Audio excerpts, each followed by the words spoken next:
ವತಿಯಿಂದ ಇದೇ ತಿಂಗಳು 12, 13, 14 ರಾಜ್ಯವ್ಯಾಪಿಯಾಗಿ ಜಿಲ್ಲಾ ಕೇಂದ್ರಗಳಲ್ಲಿ ಆಶಾ ಕಾರ್ಯಕರ್ತೆಯರ ಅಹೋರಾತ್ರಿ ಹೋರಾಟ ನಡೆಸಬೇಕಂತ ನಿರ್ಧಾರ ಆಗಿದೆ. ಈ ಹಿನ್ನೆಲೆಯಲ್ಲಿ ಎಲ್ಲ ಜಿಲ್ಲಾ ಕೇಂದ್ರಗಳಲ್ಲಿ 3 ದಿನಗಳ ಕಾಲ ಜಿಲ್ಲೆಯ ಪ್ರಮುಖ ಸ್ಥಳಗಳಲ್ಲಿ ಅಹೋರಾತ್ರಿ ಹೋರಾಟನ ಆಶಾ ಕಾರ್ಯಕರ್ತೆಯರು ಮಾಡೋದಕ್ಕೆ ಮುಂದಾಗಿದ್ದಾರೆ.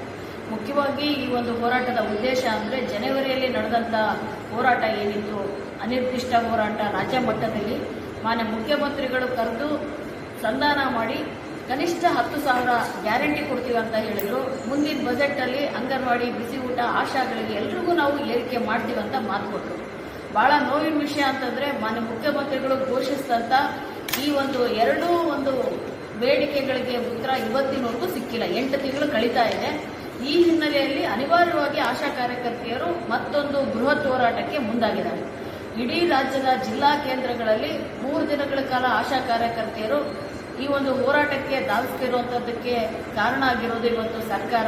ಇಷ್ಟೇ ಅಲ್ಲ, ಮುಂದೆ ಇದು ಹೇಳಿರುವಂಥದ್ದು ಕೊಡದೇ ಇರೋದು ಒಂದು ಕಡೆ ಆದರೆ ಆಶಾಗಳ ಮೇಲೆ ಬೇರೆ ರೀತಿ ಕೆಲಸದಿಂದ ತೆಗೆಯುವಂತ ಮುನ್ನಾರು ಇರುವಂತ ಹಲವಾರು ಆದೇಶಗಳನ್ನ ಮಾಡಿದ್ದಾರೆ.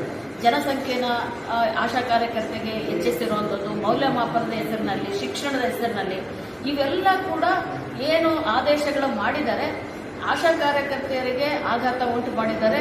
ಮತ್ತೆ ಈ ಕೆಲಸದಿಂದ ತೆಗಿಬಹುದು ಅನ್ನೋಂಥ ಮುನ್ನಾರ ಇದರಲ್ಲಿ ಕಾಣಿಸ್ತಾ ಇದೆ. ಒಟ್ಟಾರೆಯಾಗಿ ಇವೆಲ್ಲದಕ್ಕೂ ಸಮರ್ಪಕ ಉತ್ತರ ಬೇಕು. ನೀವು ಕೊಟ್ಟಂತ ಮಾತು ಏನಿದೆ ಅದರ ಪ್ರಕಾರ ನಡ್ಕೊಳ್ಬೇಕು ಅಂತೇಳಿ ನಾವು ಆಗ್ರಹ ಮಾಡ್ತಾ ಇದ್ದೀವಿ. ಅದೇ ರೀತಿ ಆಶಾ ಸುಗಮಕಾರರು ಅಂತೇಳಿ ಅವ್ರನ್ನ ತೆಗೆದುಹಾಕಿದ್ದಾರೆ, ಅವ್ರನ್ನ ಮುಂದುವರಿಸಬೇಕು ಅಂತಂದೇಳಿ. ಅದೇ ರೀತಿ 60 ವರ್ಷ ವಯಸ್ಸಾದಂಥ ನಿವೃತ್ತಿ ಆಶಾಗಳಿಗೆ ಯಾವುದೇ ಪರಿಹಾರ ಕೊಡದೇನೆ ಬೀದಿಗೆ ಬಿಟ್ಟಿದ್ದಾರೆ. ಇದರಿಂದ ಈ ತರದ ಒಂದು ಅಮಾನವೀಯ ನಡೆಗೆ ನಾವು ಸಂಘಟನೆಯಿಂದ ಉಗ್ರವಾಗಿ ಖಂಡಿಸ್ತೀವಿ. ಅಷ್ಟೇ ಅಲ್ಲ, ಇವರಿಗೆ ಪರಿಹಾರ ನೀಡಬೇಕು ಅಂತ ಆಗ್ರಹಿಸ್ತಾ ಇದ್ದೀವಿ. ನಾವಿಟ್ಟಂತ ಬೇಡಿಕೆಗಳಿಗೆ ಕೂಡಲೇ ಸರ್ಕಾರ ಆದೇಶ ಮಾಡಬೇಕು. ಇಲ್ಲ ಅಂದ್ರೆ ಇನ್ನೂ ಮುಂದಿನ ಉನ್ನತ ಹಂತದ ಹೋರಾಟಕ್ಕೆ ನಾವು ಅಣಿಯಾಗ್ತೀವಿ ಅಂತಂದೇಳಿ ಈ ಮೂಲಕ ನಾನು ಹೇಳಕ್ಕೆ ಇಷ್ಟಪಡ್ತಾ ಇದ್ದೀನಿ.